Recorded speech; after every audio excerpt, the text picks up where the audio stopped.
Nzambe, cette affaire. Bana, maman, nazo sabino que j'étais hier na live, il y a Virginie Manganga kuna na TikTok. En tout cas, il y avait NK, il y avait Tonton Promo, il y avait Fils aîné de Djobour, il y avait Jaska Volo, il y avait Marlène Kassanga. En tout cas, ambiance, c'est ça qui est très très bien. Et là, Virginie Manganga Ayambaki Colette en question la cheese principale, la cheese oyo. L'artiste est alinga vraiment ma casse parce que va vendre nae pendant 3 ans. Sope ko bota melemwana aza déjà na 3 ans azoke de crèche. Donc Virginie Manganga bana maman ayambaki chiza ya l'artiste Fally Ipupa. Moi nana abimisi ba secret. Moi nana azaki vraiment clair et net.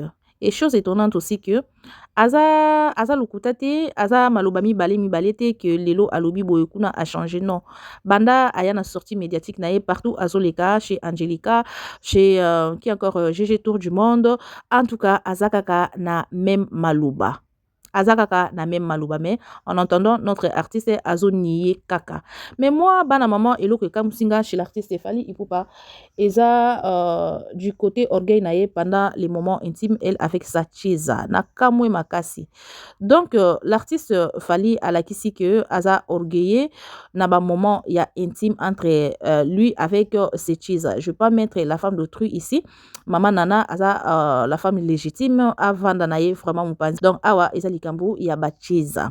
L'artiste alakisi que aza kana douceur, aza kana tendresse, aza orgueillé, a impose kamakasi na moment il y a intimité na bango. Là vraiment ça m'a étonné parce que la fois passée l'artiste Alubake lui il chante vraiment beaucoup plus pour les femmes.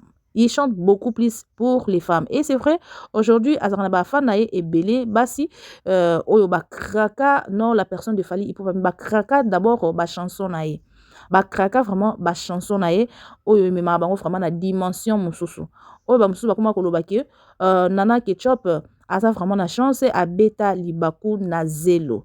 Donc balobango na ba façon ebele. Baki na nango vraiment na ba façon ebele ba na maman Nzokande surtout landeli très bien. L'artiste ayemba pona basi mais lui-même a tchaka makambwana en pratique. Donc asa na douceur te. Motema moku se short temper. Ti na ba moment ya intimité. Donc et nanga mususu ça se voit aussi l'artiste asa maboko makasi. Donc mégastar akabakate, mégastar orgueil makasi pendant le moment d'intimité avec ces cheese. Qui es-tu maintenant, Fally? Qui es-tu? Tu donnes la tendresse à qui? Na quelle race au pays sarasco tendresse? Parce que devant la femme, tu es comme ça, vous avez tout sec, vous avez sec makasi, douceur exatée, affection exatée. Tu fais seulement au CPLISAMIS, mais dans ton cœur. Donc, tu veux blaguer avec la femme juste comme ça, parce que tu es méga star.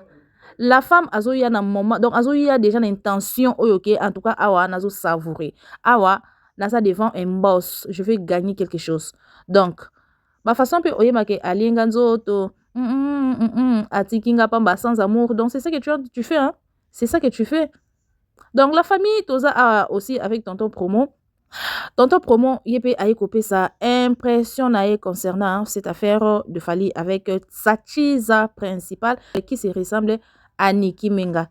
En tout cas, je ne vais pas trop parler sur ça, mais lo que comme Singa Kaka, notre artiste, Akabakate et notre artiste devant la femme, Asarana tendresse, donc 0. Il doit apprendre. Go to learn, notre artiste, on t'aime beaucoup. Et ça m'a soupani déjà, Ndima Kaka, Ndekenabiso a poli, c'est tout à fait normal. Donc cette affaire, éco comme la n'importe qui. Voilà. Tozo christifié yote, mais c'est juste que Vanda Kimia n'allait pas vraiment contacter Israël Mutombo par-ci par-là, ou Bandakopé, ça va explication avec la personne qui tu as dit que il y a là-bas, il y a la popo, en tout cas, les caca na plateau n'a été pour faire les émissions, tout ça, parce que Alinga Angate, Azalaka Gaulois, Alinga Papa Hervé. Et aujourd'hui, tu t'es permis, Yako Solana, Israël Mutombo, pendant 3 heures du temps. Tu causais quoi avec Israël Mutombo? Tant que tu es en train de nier la fille en question en disant que je la connais pas, na mona été juste simple fan. Mais avec Israël Mutombo, tu parlais quoi pendant 3 heures du temps?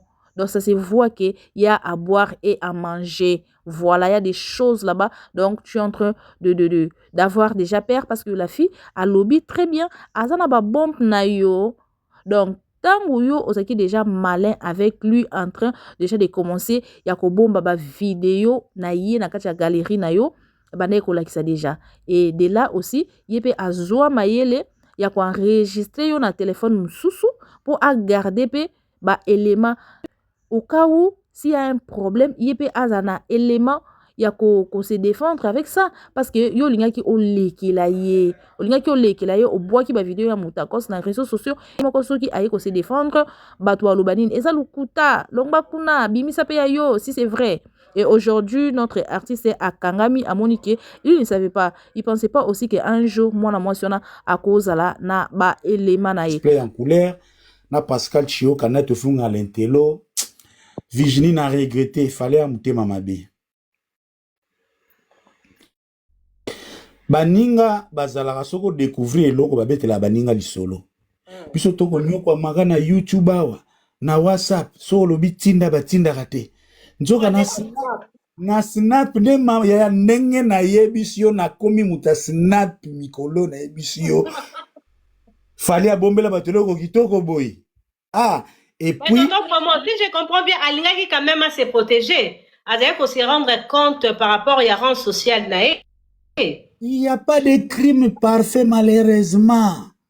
Oh. Criminel atika toujours ba trace maman Colette alobi yango ye moko na bani ko piéger pe eloko mona lobaka na lobaka omoni batu ebele ba lobaka fallait azaka na ba mitakala na bango soit directement par lui-même ou soit par ses services ba agent na ye batu ebele o bomonaka akomi complice na fali baza na serveur central ya seni ekosa mukotoko luka biso sto na serveur central wana baza yango na leyebisaka mutu tu soki mikolo wana bozokuta na makanisite na artiste na biso Fally Ipupa keba Virginie atanga none dazaboui fils aîné abiga revanche na bango ezalaka kaka pièce contre pièce et sika so souci na nga ya makasi na makambo eza nini c'est vrai eloba nango yo confrère na biso Israël a journaliste quand on a comprendre, il a rendre des services, tout le bango ya client.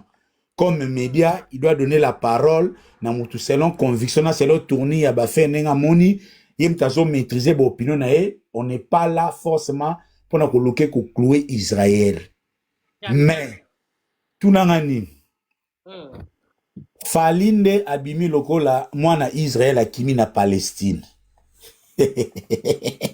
Donc commentaire bon, je ne dirais pas que c'est une erreur fatale, mais du coup, c'est un bon exemple parce que en connaissant Fally dans l'entourage naé, quoi accepter qu'aucun en Israël Moutombo, il y a de quoi, comme si ça vraiment au babarana français dos au mur, hein.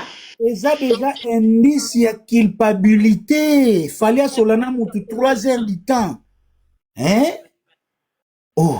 Et puis, non, comme Israël, bon, moi, tout le cas, na France, yaya, ata yomo, yaya, mutusi bakangi ne kobo. On dit, marasala qui est kobo. Et puis, kobo à téléphone, ya Snapchat.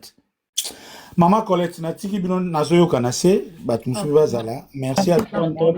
Nazo rappelé quand on a l'occasion pour na ban nzambe vraiment le 21 novembre, tokuta na accord arena.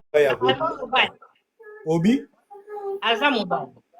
Il y a bon puissance tout le monde yaya bon moutio ça mona maman Colette luka mbala mona ki makango téléphone yena ko mona ka ya pamba ba posa et puis faut tala moutio nga zo silgali komba passeport faut na gaza na mampuya na lo baki yaka soko yena o bnaza jara mibali ba beta basi makofi en cas de pépin mais j'appelle la vidéo moko na olinga maman Colette expliquer biso alobaki soko tindité na ko bloquer yo c'est ça c'est ça la voice pour boy Virginie nalingaki avant comme na vidéo wana to meka po avancer na historique ezala bien alors parmi méfiance na bato ba mekaki ko écarter Colette pour que public yo kaete il y a un nom qui revient souvent Era bien que l'audio eza na Swahili Colette est là à ko translate sango Abigail sur le micro.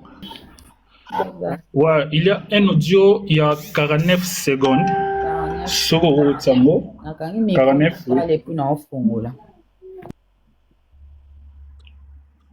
Voilà, dans cet audio, bon, mais capable de comprendre 49 secondes. Oui, 49 secondes, oui, je vois. Ouais. C'est bon, on a Kende. Ouais, jouons. Habari yako ni mtoto wako juu mimi nakurudia tena juu maneno mtoto wako collect. Angalia message yenyewe nenda tafuta ba journaliste ba Kenya. Mwele maneno tulimukataza. Kama una manimero ya bayombaki ule wa pasteur. Unipatie ni muite. Mtoto wenu wacha mugulu fasi mubaya, batakia mfaa mubaya. Batakia mfaa mubaya. Sijue kama maneno gani anapenda. Mulimukataza anaacha, one hii message anatumia ba journaliste mwa hivi ya Kenya. Anapenda skandali. Aliacha jamaa Kishasa. Mama funga mtoto wako. Maneno kwa tafuta. Hata imaliza. Kama una nimero ba yombake, munitumie nimero yake. Mimi vile niko na vitu yake, nienda batumie. Umufunge. Esili. Bwana era mtazolo ba. Ngape na yeko, ngape na. Kalex peut nous expliquer? Kalex, era zoloba nini wana? Era azoloba akendaki Fally ndenge asololaki na bato ya Kenya mbara moko ayebisaki era aya koluka fami nanga. Sikoyo nga nayebisaki fami nanga bayamba era lisusu te po abandaki ko enregistrer bango. Siko atiki audio eoloba boye mama kebisa mwana na yo esika aotia makolo ayebi te bakosala ye mabe makasi. Tala akendaki koluka bato ya Kenya toyebisaki botika makambo oyo akende na internet te aokende ka na internet. Fally akosala ye mabe ndeka aoloba ka makambo mabe pona nini nakendaki koluka bato ya Kenya. Virginie, eza boye. Donc Fally bananu famille ya collègue kote na kati na makambo wana ndeni. Oui, yango na okende ko expliquer oyebi bato ya ba TikTok ba matsa bato ba miniature. Une fois bazuyo pona okitsa il faut ba luka yo kati ba famille ba papa maman ba sœur c'est par là ne era ako to mo contact na famille ya Colette makota ki directement contacter eza Fally ndatsaki bato na tout il faut ba communiquer sur cette affaire na ba contact na famille ya Colette. Biso toyebi moi zone wa sur téléphone. Bango ba la soe na mi na kusema peu importe pays ou contrôle outil ba considérer le roi ndeko. Donc par là et raison que moins facilité là il y a kosola na famille à Colette.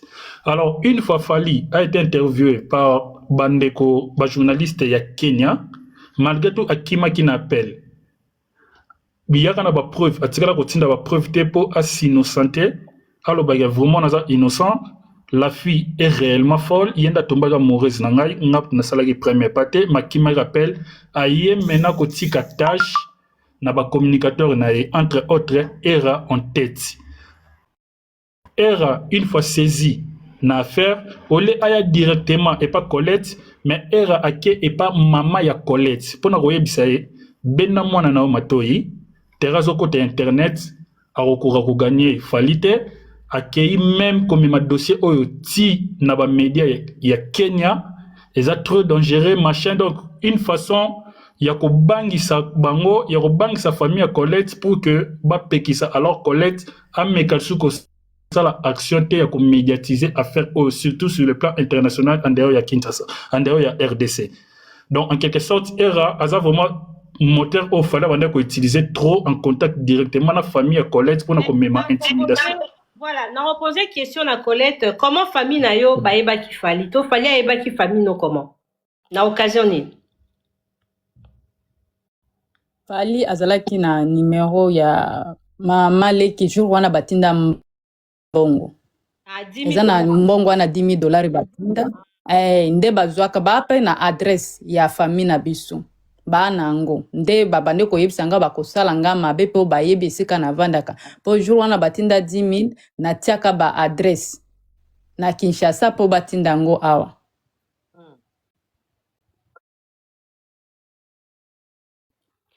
Voilà, donc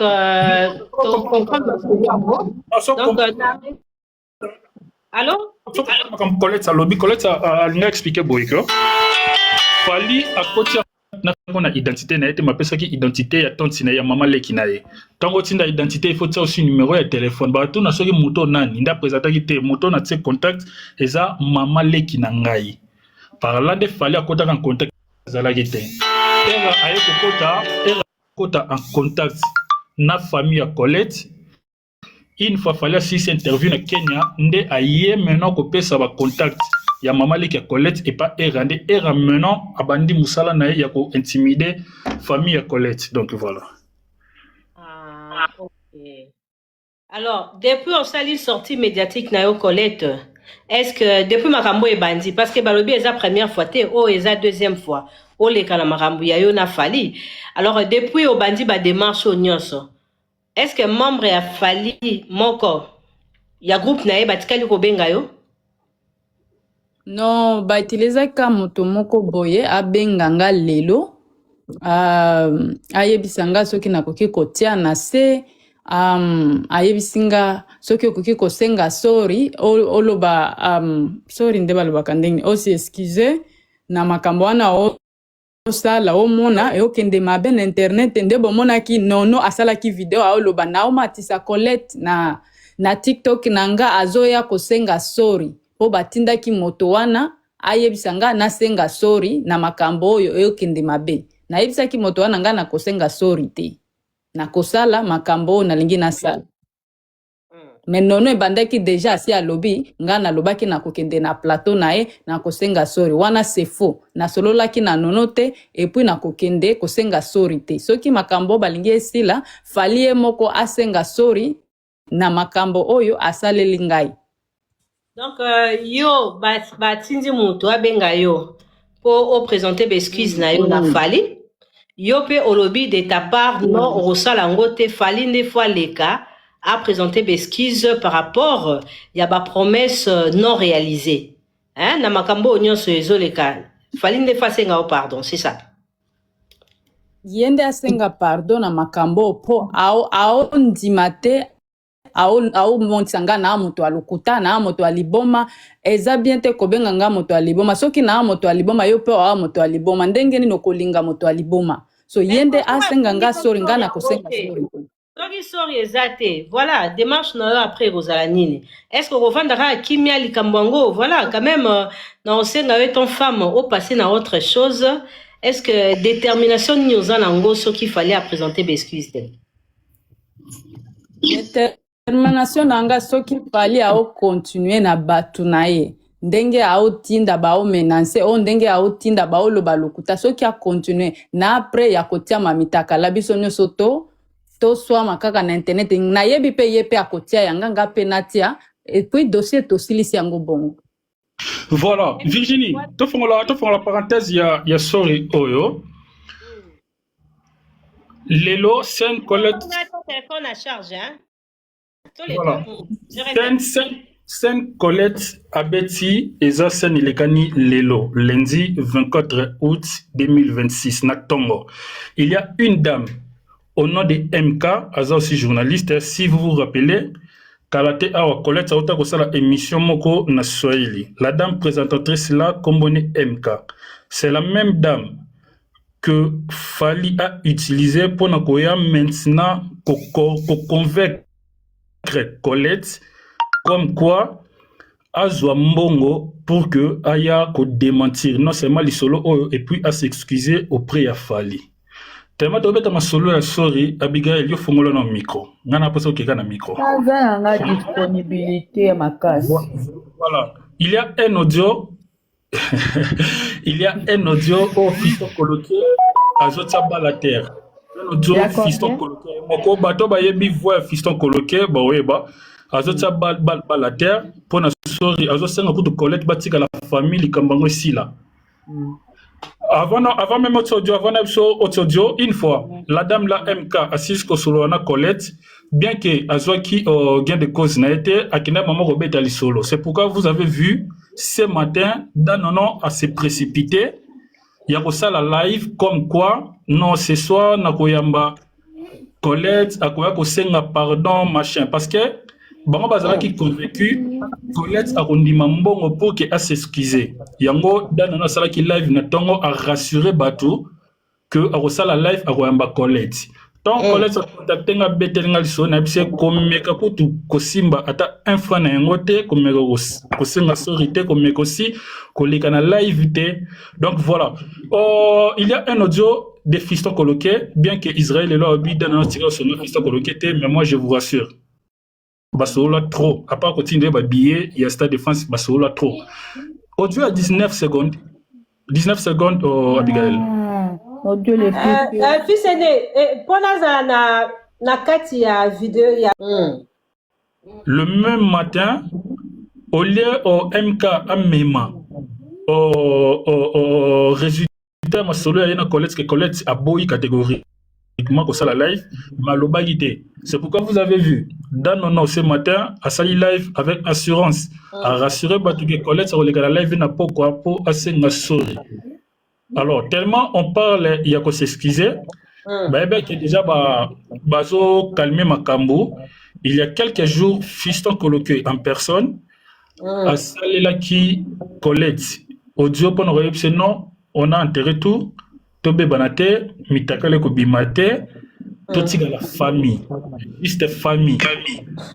Donc 19 secondes audio Abigail. En tout cas, là déjà la contre, ba publier ba vidéo wana mitakala, ce n'est pas logique. Voilà, tout le monde a quand même père de famille nu comme ça, voilà. Donc déjà contexte on a aussi dans la collecte à la Clémence qu'on publie la vidéo on a été déjà preuve au azo présenté biso ça montre qu'il y a eu une relation amoureuse et puis est déchirée dango et katanaki voilà donc quand nous voice one Colette ko bossa na ngate yana za mutel bossa ko mona mutakala cheval non Abiga OK Nayokio. Alors, tout ce que la famille déjà. C'est dans la bourne, oui, qui rentre maintenant. C'est bien. Bon, bonne journée. To bandela moi muki hein. Oui, bandela yo kani bien te. Botika kaskolo ba. Ok, en tout cas, ceux qui sont bongo, c'est bon. Nayokio. Alors, tout ce que la famille déjà. C'est dans la bourne, oui, qui rentre maintenant. C'est bien. Bon, bonne journée. C'est bon, vous avez les mêmes. Mais nous allons poser une question par rapport à voice. Colette. Ils sont coloqués au bien, ceux qui est bongo par rapport à voice Tindelinga, totika la famille.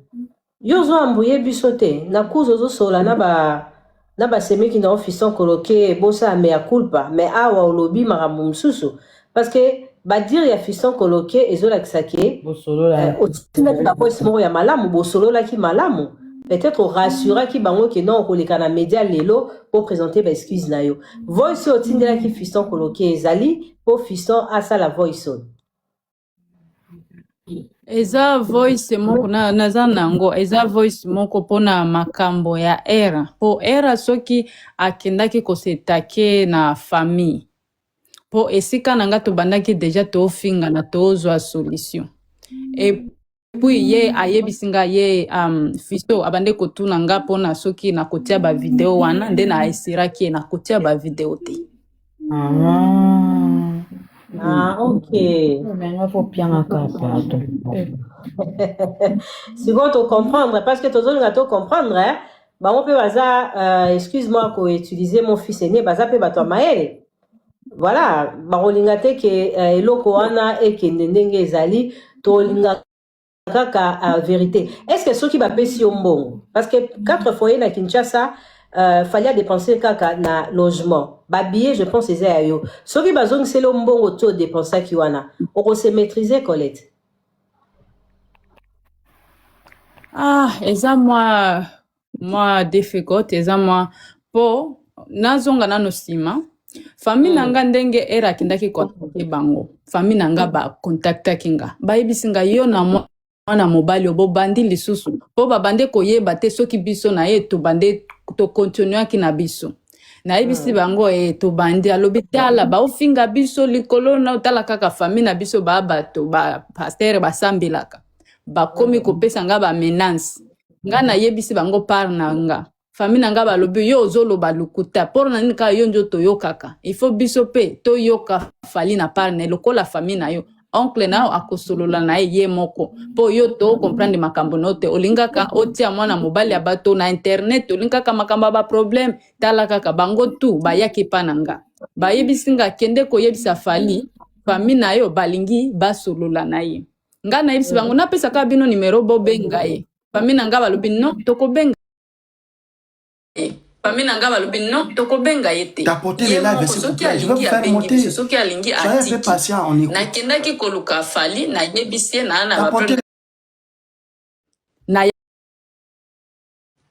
famille na nga balobi okipe tika ye kaka korepondre na po famille babande kolinga te na ya na internet selo bango babande kolinga te après fali wana mosusu atindi moto moko babengi soki William soki nani avandaka na Paris abengi nga ebisinga famille anzala bolingaki fali nda solola na famille na yo bolingaki bozwa mbongo famille anzala boko kufa pamba nde na yo ko comprendre na lobi fali mbala moko aussi obengi bato na yo baya ko yebisa nga famille na nga eza na nzala famille na nga basengi mbongo te basengi eloko te na bomba makambo wana na silikaki na bomba yango na yebisaka famille na nga te soki babengi bango famille anzala mais famille na nga bazalaki tout oyebi William ango na entourage ya fali William wana wa bengaki ya non nayebi te non nayebi te fali azalaki moto abande kokabaka banao nango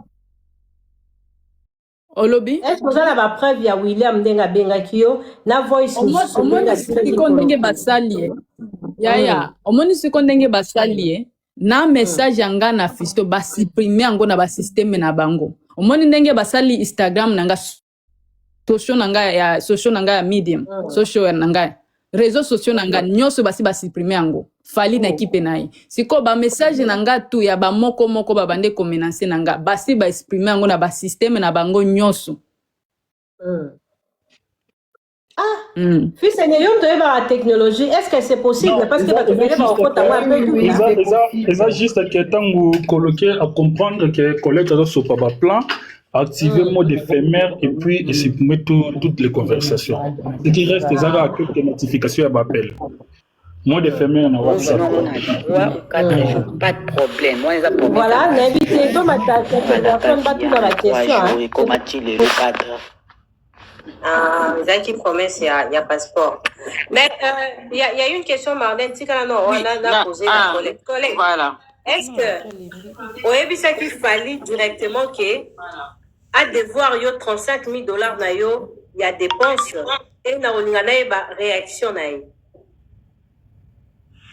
Na yebisa kiye moto moko ya Goma za journaliste na biso alobaka Swahili ayebisa ke contacter Fisto audio ezali a contacter Fisto ayebisi babiloko tu na solola ki na Colette alobi ba dépense na nyonso eza $35 000 ozongisela et puis Fisto ayebisi aya na ba preuve jour nini apeta yango asala boena boy audio ana bati yango soki ezali te na tinda yango eza makambo na pesa ki falite eza makambo ba dépense na nga nyonso na salaki mendeko na mbala moko aya na preuve non question avant to comme on a coloqué Virginie Colette tinda no l'audio là il y a journaliste sur le tinda mais c'est qu'on a ni quand même à répondre à biso yo moko muto bozaki na ba relation à bolingo to tana officer coloqué moi bopandi mais entre yo na fa bino mbale na fali au senga qui est directement à zone selo $35 000 na yo avec comme pas officer coloqué yes na senga ki problème a fali eza boye abandaki déjà kozala moto yo aza kosolola na nga mingi te lokola combien déjà réticent OK na yebisaki ye makambo na nge puis na yebisaki nazoya na internet sikoyo akanisaki na oloba makambo ya lukuta na yebisaki nazoya na internet me ye kaka komi kotindela nga bato baomenase nga sikoyo ayebisaki Colette, s'il vous plaît, pardon. Mambo ozoloba yangonde kaka ozo répéter na balève nyonso ozoleka. Ya sika ezate. Mais bayoka du nouveau na live. Virginie, c'est une grande journaliste renommée. Qui n'a lobby pardon na katote. Ce qui n'a lobby a makambo différent na kenda na komba makambo différent na koka. Moi sérieux il faut nazala na likambo moko na lobaka o na yebi. Na koki kokosa te. Alors, yena biso siko voice yo fisson coloqué. Bozo beta masolo à 35 000 ou na journaliste moko ya est. Non, abande ko beta masolo na kendaki koluka moto wana ya Goma journaliste na biso ya Mswahili. Journaliste yote na Mswahili ayilise bo pesa embongo botia na se. Akende na internet ite alingi abima na internet.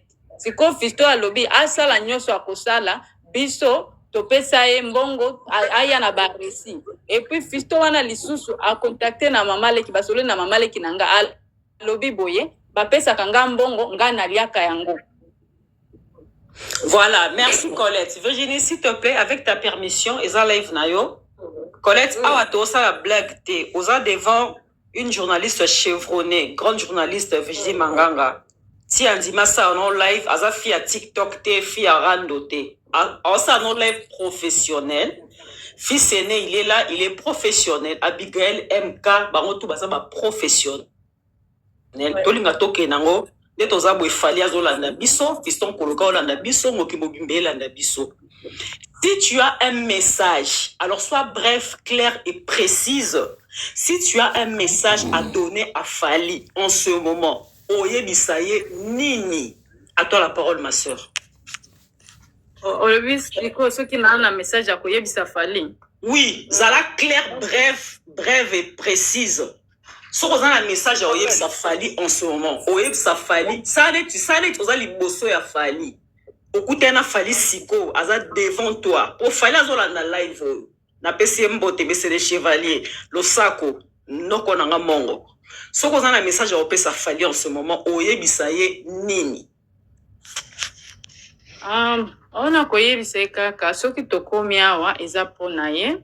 Na mekaki kosala o makambo nyonso na privé mais ye amonaki atindelanga bato nde amonaki solution nga nakoki koyebisa ye nde ayebi makambo vrai nga pe nayebi makambo vrai makambo nyonso aosala ya kotinda bato ya koloba eza faux eza boye atika po eza na sansi te biso nyonso tokobimisa babiloko oyo ekopromete bafamille na biso bayi na biso nde nakoki koloba message Fali azong sanga mbongo ya transport makamboyo esila.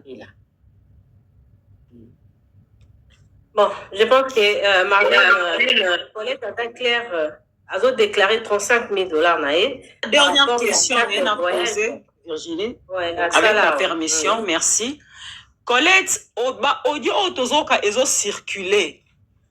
Comme quoi, yo ozole la Fali, ozobonde la Fali, ozoloba na Fali, ngana lingaka yo, ngana kraka yo, vraiment nga kutu na mona yo te, soki na mona kayo, bona. Audio ezo circuler wana, est-ce que zali yo teza ia teza montage, basali ia ya voix na yo. Na siroka ki audio ya ozo circuler. Oui.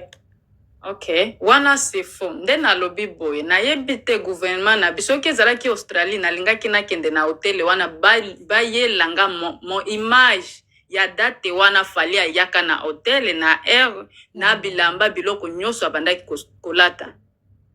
Soki nano to monanite. Na hotel wana babi misango gouvernement esali sanga ba kende kaka na loi ya bien. Na pesa bango date babiloko tout. Babimisa ba video ya hotel wana ezali ya na osaka tindika chaka non comme c'est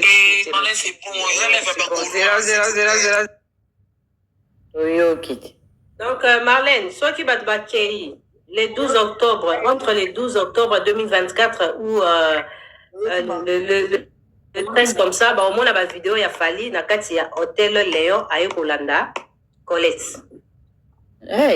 Colette, tu vas nous dire que Yona Fali Bomonana physiquement, contrairement à ce que Samo Israël a dit, Yona Fali Bomonana te. Mais toi ici, tu nous confirmes que Yona Fali Bomonana physiquement 4 fois. Yes, tomonana. Nde nalobi boy, soki gouvernement ba compromettre ngai, ba kende zigzag te, ba kende balanda makambo afali te. Batika nga na ya Congo eza exemplaire na batika ba image ya date wana na hotel wana ya Léon. Nga na yebi ba date na jour na heure batalango ekozala. Tosi tomonana na fali. Question na batuna kie na Kenya. A répondra ki angote. Soki ezala ki alukuta linga ki aloba non. Me batuni e bosi bomonani o bomonana kite. A répondra ki angote. Aloba ki bokende kotuna ye. Baya kotuna nga. D'accord. Donc, tu comprends que Colette, aux senga $35,000 na yo. Fali fois reçu 35 $, il y a des dépenses pour nous, c'est ça là. Il y a un voyage, un hôtel, un séjour, nyonso fali a prometa kyo a kozongi c'est la ombongo mais fali a zongi c'est la ombongo te. Azongi sangati. Donc fali a kosa kyo futa billet, je veux rembourser. Mais fali n'était jamais remboursé. Akosanga na biloko wana na ba promesse na nyonso wana lukuta na lingi ba promesse na ete. Soki nga na continuer kosala ne ba amour wana na ba téléphone na ba ne pona ba promesse wana na bande ko kanisa akoki kosela nga moko na moko asala ngoti. Ye azala na ba audio mosusu ezala ka soki na sengi ata $100 mbala moko oza go dega oza muibi olinga kambongo tro kaka mbala moko bomoni na audio est-ce que ba voice sango ezali mais atana no boyoki audio moko wana lobi o kangisinga na rich eza boy nazalaki na bato na zela nano na répondre wana bokozongisa audio wana na eza bo nazala na bana na Goma nazala na internat na bana wana bazalaka na Goma na ibisaki moma oyo na moyete tindelanga mbongo kuna basombela bana babiloko ya kolia ayebisinga tindelanga bakombo na tindelake bakombo après eleke 2 jours na comme na yebisi lisusu na omona mbongo te bana ba okufa tinda nano ata $100 ata $200 na omona répondre te nde na kindaki na Instagram na yebisi ngana bande ko kanisa oza riche sikoyo amona ka bongo nde atindilinga audio wana batia audio wana. Si fali déjà à sa pesa yo combien depuis oye banana fali banda ko sola bosala ba mugu na téléphone bosala ba mugu pe na hôtel Léon ozaka na Gombe bosala ba mugu na fali à sa pesa yo combien ya mbongo montant combien fali a pesa yo déjà et puis $10,000 o atindaka po pesa ba ndeko mususu ya presse en ligne. Okay. Nazwa na maboko Monsieur Fali $2,300. Na wana ezalaki mbala moko te. Olobi combien? $2,300. $1,000, $300. Mais ezalaki na mbala moko te. Première fois atindaka Fisto Coloquer na Léo Hotel. Apesanga $1,000 na enveloppe. Deuxième tour atindanga Fisto tokutana na bandale na mutuka nde jour Fisto ayebisaki nga na mutuka yo yebite Fali azalaka na mwasi azalaka na bana o ambriaka na telefone ayelanga lisusu $1,000 $300 wana mosusu Didier wana moto aéroport nde apesanga $300 wana ayelisinga Fali alobi osomba maputa ya kokende na yango na Australie. Mais il y a quand même cohérence. Marlène, s'il vous plaît. Oui. Colette, voici Marlène a aussi évoqué tout à l'heure au lobby que Zayote. Mais na voici un peu wane zolo ba makambo maputa. Ozo senge merci par rapport à maputa. Na voici au lobby que Zayote. Bazolo ba pe makambo maputa nakati. Ouais.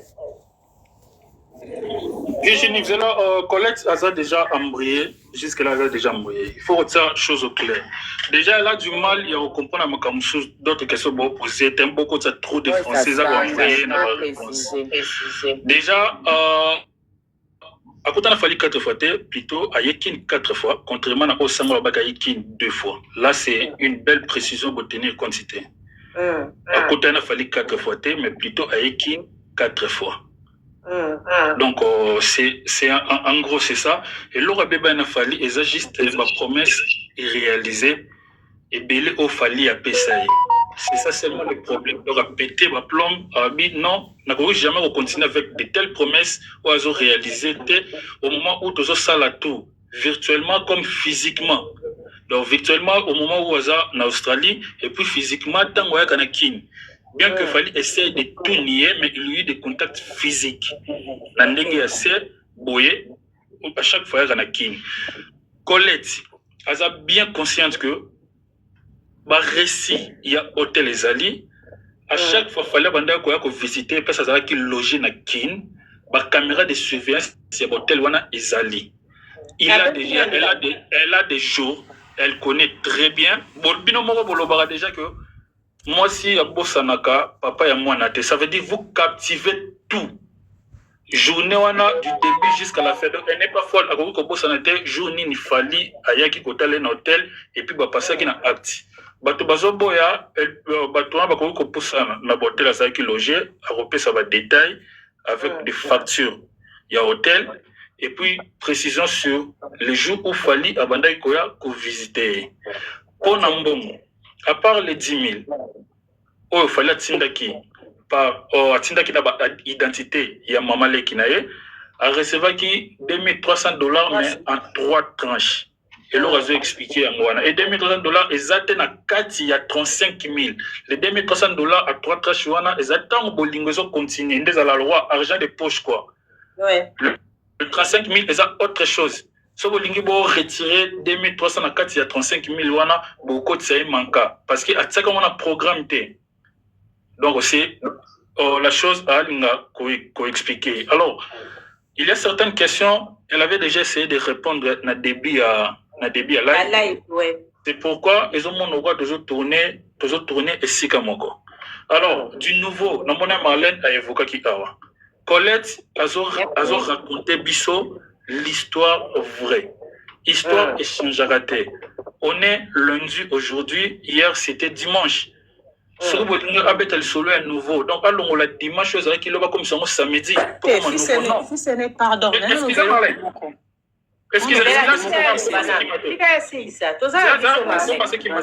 Vas-y.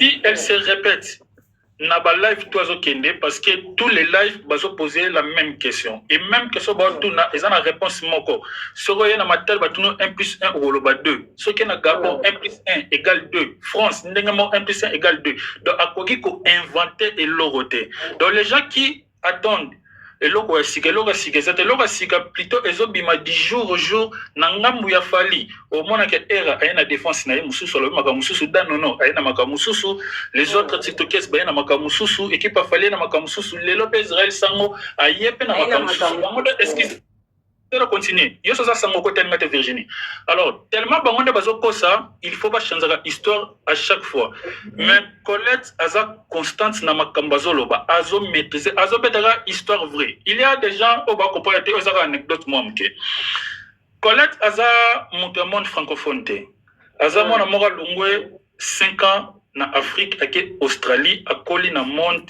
anglophone ba yebi ndenge bakosaka te. Okay. Azana eloko ako inventé te pona sepelisa bato non aza véridique au kushana fali oui au kushana fali et bela basi baza on a live na c'est comme na panel ba rozana soni ya kopesa ba réponse au collège azo pesa ba kota la crédibilité ba ta la dignité parce qu'on est des francophones mais eux les anglophones ba la na soni wana te déjà ko lata na bango et alors un peu NK ako contredire ngata au soutenir ngai ils ont un peu bon ba messala bon ba bazala en fait bazana sonité monde va bazana sonité donc azo raconter bino oui na kushana na téléphone oui na kushana physiquement boye pour ezaba fait vécu au yemo quoi vivre donc muto ko témoigner bien na place na azate sur azate on a repéré ça éclairage sur les mensonges oyo sango lobi na live alelo a éclairer biso sur la carte d'électeur sango kosi a uta na carte d'électeur na Australie et na Congo alors que na Australie atamba c'est des athées parce que ça sa carte d'électeur est athée. Azola qu'on a kin, on a mis de preuves ici. La personne chargée, il y a aussi le carte d'électeur, s'appelle Olivier Chava Petit Afali. À ça, la démarche qu'on a fallu. il n'est pas là qui chargé pour un passeport. La personne abanda à Memakai, soit abanda ko loger tellement aussi dans l'aéroport s'appelle Didier. Ces images, ces photos sont déjà là. La facture a bimisi. Donc, Azor raconté, bah fait ndenge ezalaki des audios. Il y a fallu des audios. Il y a équipe, il y a fallu des audios à moto, bah quoi ça qui va pour un contact boss moto.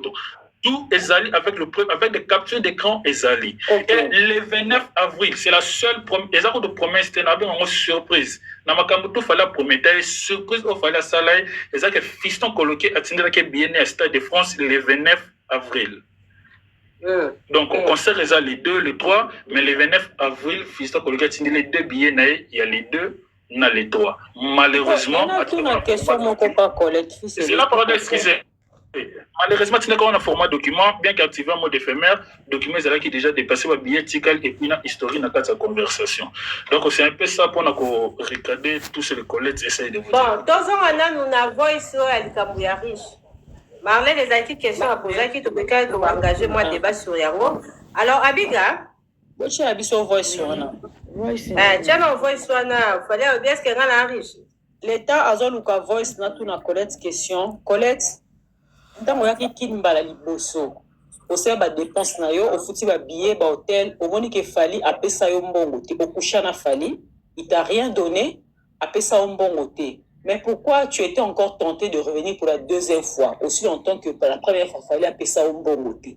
Pourquoi boxa ki na encore pango te? Wana okikoloba nano na mesana te moto aloba lokuta nanga te na lobaka lokuta te ata bato ya fondation bayebinga bato to na salisaka na lobaka lokuta te ma promesse na bande koyebisa nga et puis kotala fali na bande kokongisa te akoki koloba lokuta jamais ezalaki na mutu nanga te soki ayebisinga sala boye na kofuta yo namoni kaka okay akofuta nga na bande kokangisa soki jour moko makambo wana ba parcelle bande koloba jour moko akosala ngo nde makangisi na ngai ezalaki kaka akozongisela nga po jamais nano na tiaka na mutu na ngati na ba promesse on est des Congolais boyebi quand même c'est biso l'autre bala ba mindele po lokuta mi bala ba Congolais ça la grave on se la rassembler pété boni no ba non connaît. Donc malgré Marlène a posé une question bah dépense sur ça vous avez toujours un amour pour motivation il y a pour répondre à la demande naie c'est ça.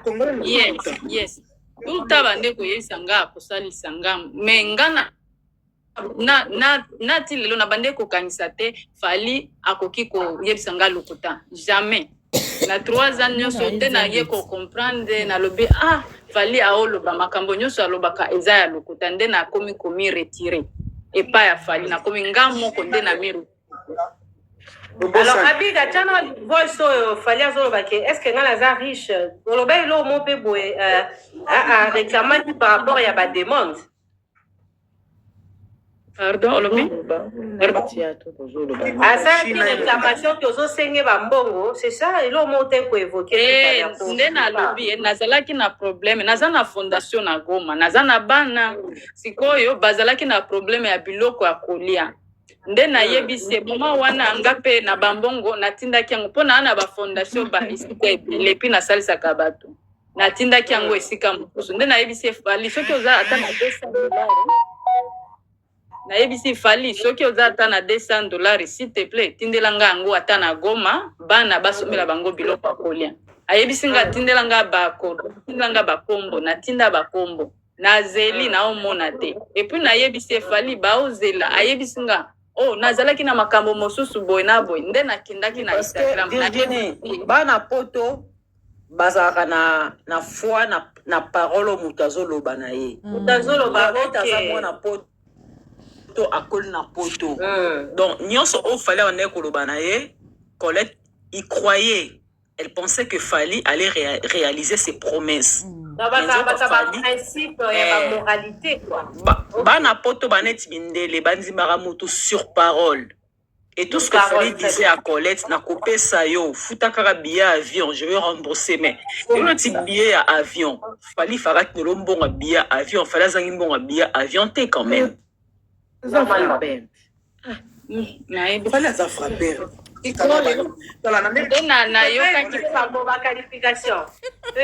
fali ndenge namonaka ye akoki kozanga $200 ete nde nakendaki na Instagram nayebisi ye nga nakangisaki ozalaka riche kaka bongo sikoyo nde amonaki yango nde atindeli nga audio wana baluka yango bati yango bayoka ndenge nini na repondraki nga Abiga audio wana ezali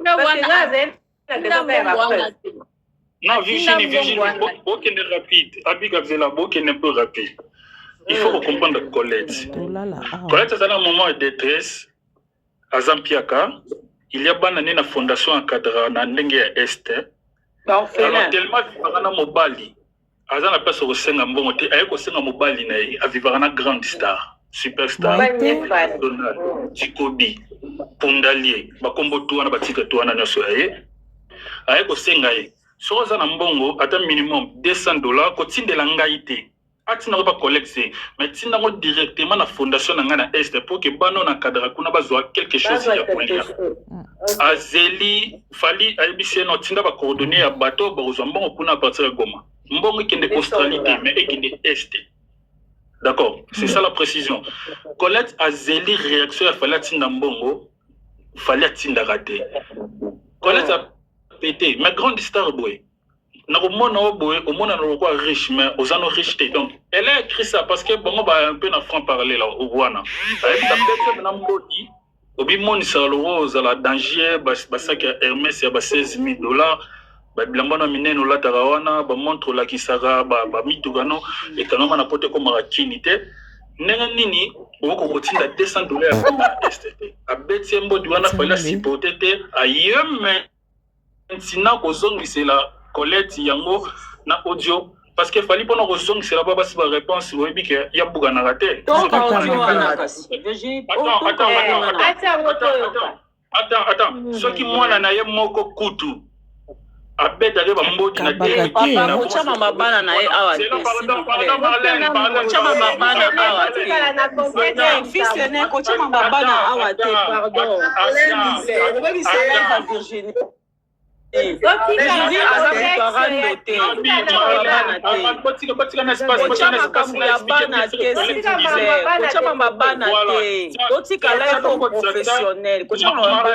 s'il vous plaît. Attendez message wana ke Colette a yebise vérité. $200 depuis na sengo tile le raté. Alors qui Colette sonité, c'est les réponses na voice.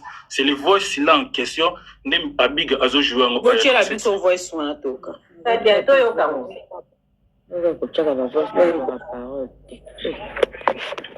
Totika. Abiga yo musaro chaka ba voice ya. Abiga cha voice toka parce que chose ina besoin d'après.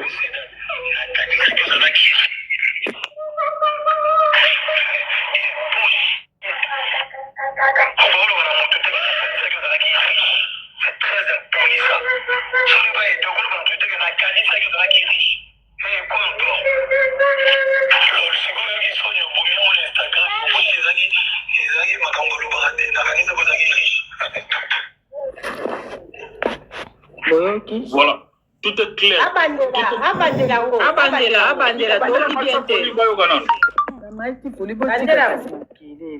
Bato boza se botika potapote sa makire te. Oliva.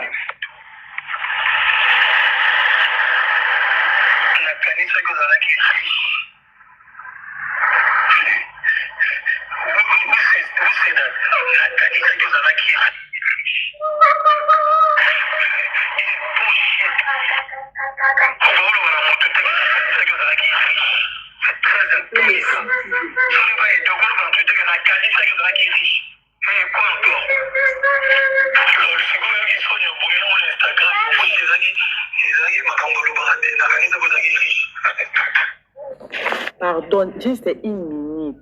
Ma Virginie. Ok. Oui, Abiga. Parce que ça m'a combolé. Donc cela veut dire que Colette en est qu'on respecter déjà. Aïe que Colette est-ce qu'elle va jamais collaborer le quoi ma bé. Ya moi c'est na sou comment ni ouais façon parce que qui sonne parce que ça m'a combo yo lo baraté. Merci. Abiga. Merci beaucoup, Abiga. Merci beaucoup, Nabadio Chelabiso. Tu es en train vraiment de nous éclairer et ça, la biso bien. Batouba Olanda Life.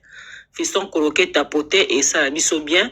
Et Colette, les lots qui basengi binobo kende na justice. Parce que Virginie Azal justice te, Sango Israël Moutombo Azal justice te. Lorsque qui basengi dossier oyo et kende devant les instances judiciaires, est-ce que tu es prête à affronter Fali? Yes. Yes, argumente tes propos, s'il te plaît. Yes, Marlène, question là, je pense, la poser qui en collecte. Écoute, à Sengai déjà la Fali a apporté plainte dans la preuve tangible. Monsieur Soukout a bimicité. Alors, à Sengai même à niveau à Congo, ce qui est aux la possible, baya même basamba awa. Maintenant, côté justice. Je pense que le choix est à cause de la Fali ou pas. Sauf qu'il y a estimé que sa réputation est en jeu.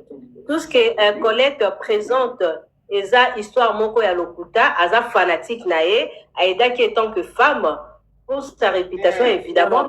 Il faut qu'elle ne saisir. Voilà. Parce que quand sa réputation a été touchée par, excuse-moi, le but par la mère de ses enfants. Voilà,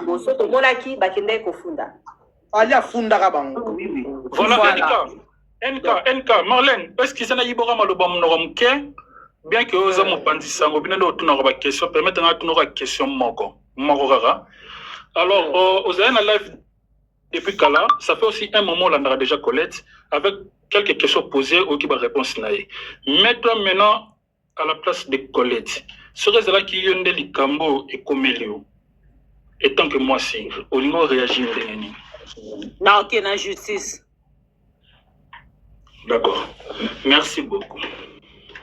Donc, répondre. Alors, donc, on avait Marlène. Marlène, il y a besoin du cambo, on a dit collecte. Par rapport à l'Union, c'est collecte à présenter. Marlène, réaction aux années. Vigi Manganga, nyonso collecte azo loba, Fali, il est en train de rejeter ça en bloc. Fallait aigle, chevalier, azo rejeté nyonso en bloc. Et voice oyo Marlène, nananga zo lobe la chevalier. Bien à non, moi je pose la question, Marlène, nous à la omitia collecte par rapport à la situation oyo. Oui. Hein, des marques ni Orolinga ont engagé quoi par rapport à cette situation. Merci Virginie. Des marches on a Orolinga engagé comme Fali. Il est en train de tout rejeter en bloc. Donc, il y a justice. Soit justice, il y a Australie, soit justice, il y a Congo. Donc, il y a Congo, NK, voilà. NK, attends la France. NK, Fali, Aza résident en France. Aza la Mukanda, il y a Poto, il y a France, il y a Bisso. Merci. Donc, Colette.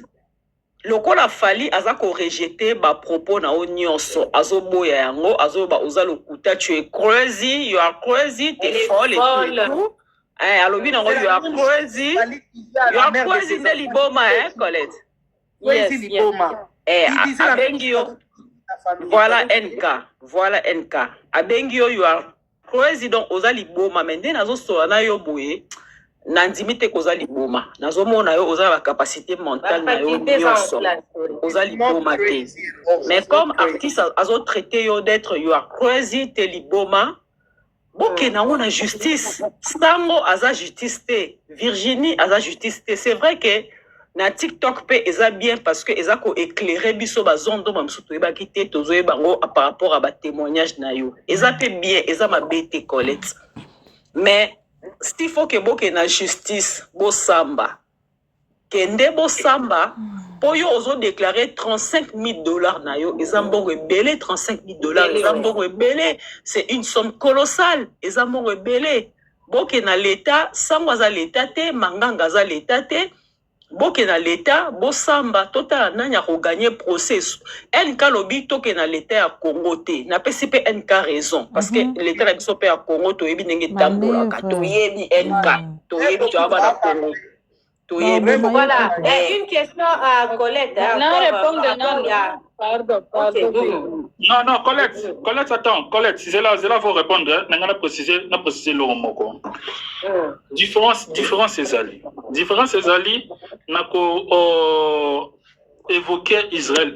Ce n'est pas Colette ou Akenda Koluka Israël. C'est Fali ou Akenda Koluka Israël. Et c'est différent.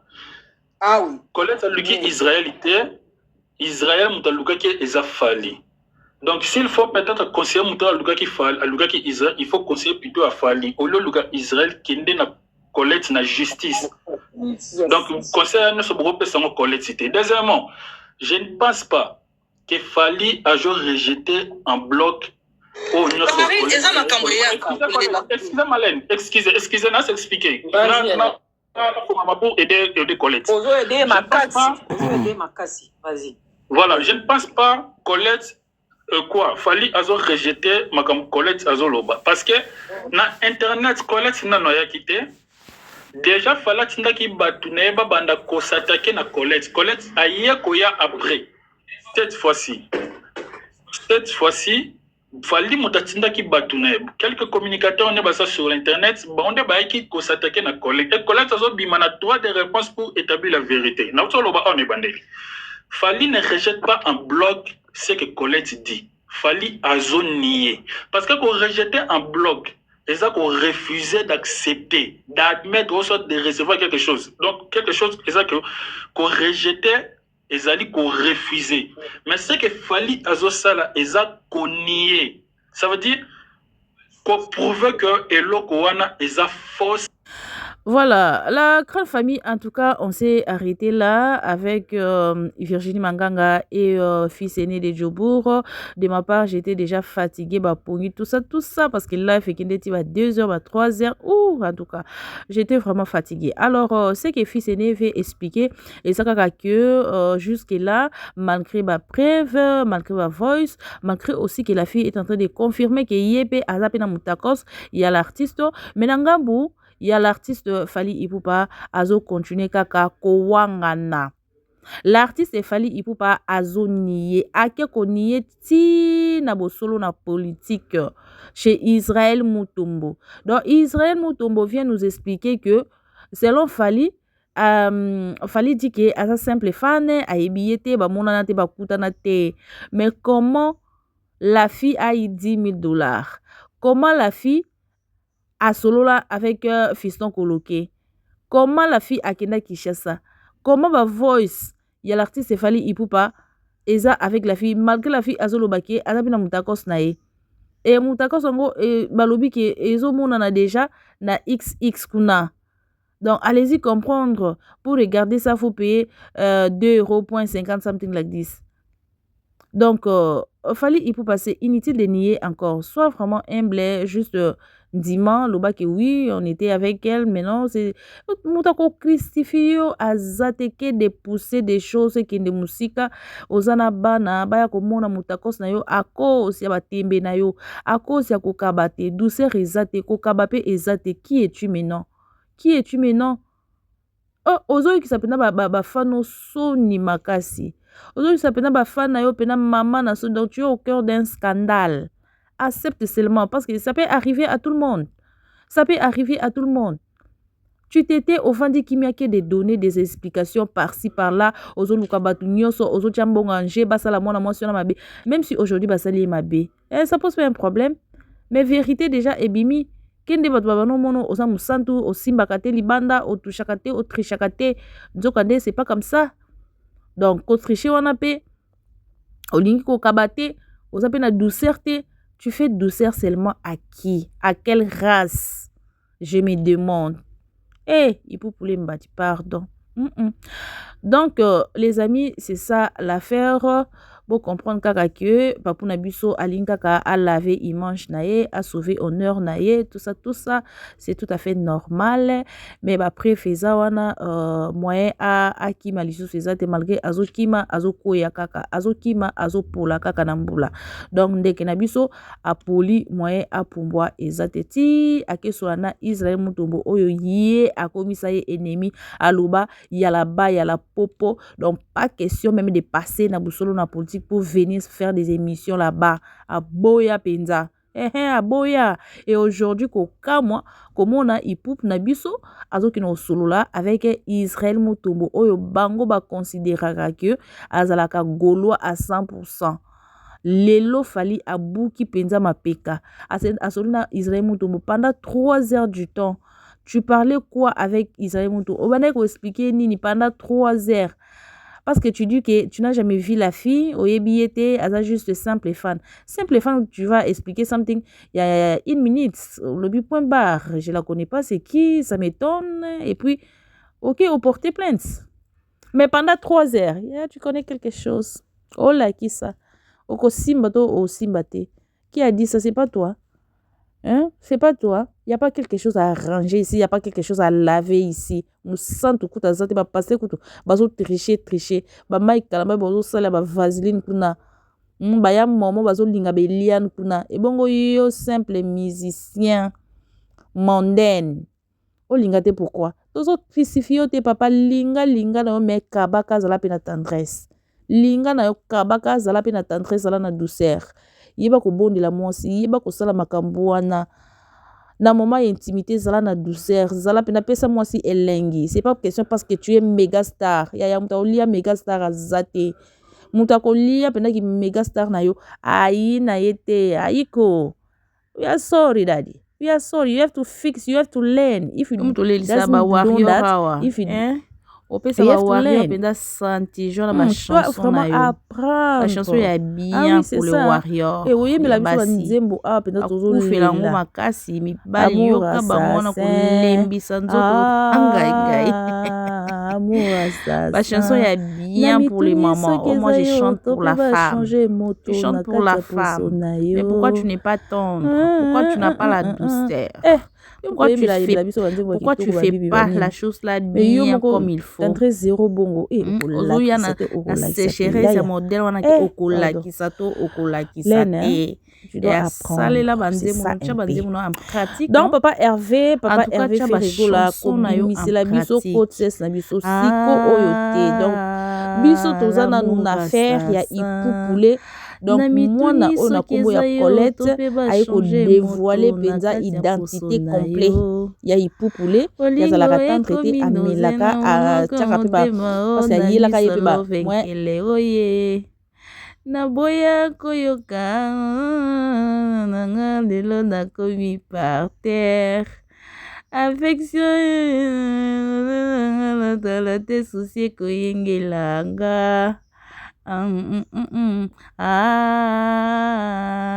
L'amour assassin. Eh, j'aime bien la chanson là, pardon. J'aime bien la chanson, les amis. Nzo kande ipoupule na biso achaka makamwana en pratique te. Moi, c'est la seule chose qui m'a énervé dans cette affaire. C'est la seule partie qui m'a énervé.